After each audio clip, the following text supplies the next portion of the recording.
So while I have my junk loaner donor gear case here, and I'm gathering the parts to rebuild the gear case on the 15 horsepower I'm working on, I figured I would take the time and show you how to remove the shift rod bushing. Here's a special tool collection that we're going to need for this. There's really only two tools here. One is the Evinrude small slide hammer, and then one is the remover. That's really what it's called, remover, but it's the bushing remover for the shift rod. So, with this kit comes the thread adapter, which I've already installed here. I'll install the hammer onto the rod after I get it all together. But yeah. So down inside there, you see that little tiny hole. You find a little pointer here. See it right there? That is where the end of our slide hammer rod is going to be going. Alright, down inside like so. But you won't be able to see what I'm doing, but that's where I'm going to be installing that thing. So inside this gear case, there is a small little hole. You put this tool all the way into the end.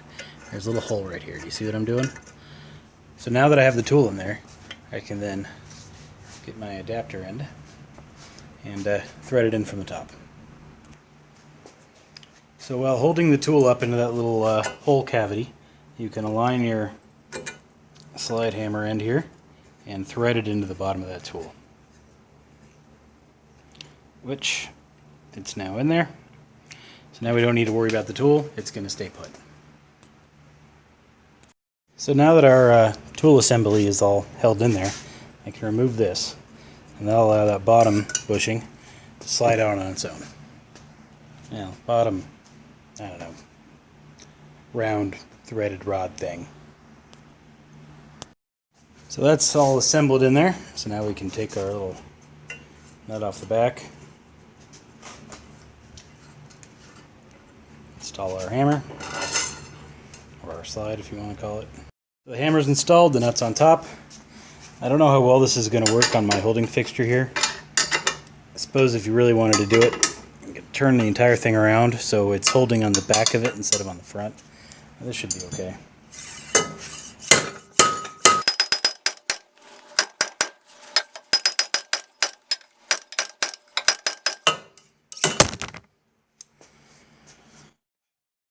You can see that was easy.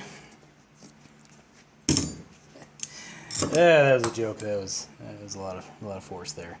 That thing's probably been in there its whole life. But now we can disconnect our tools, aka get my stuff back.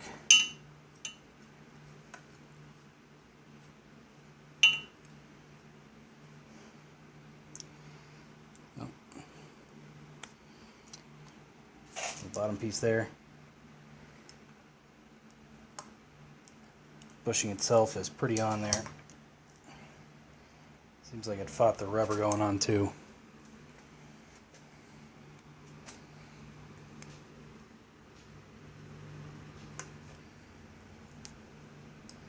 Yeah, it did.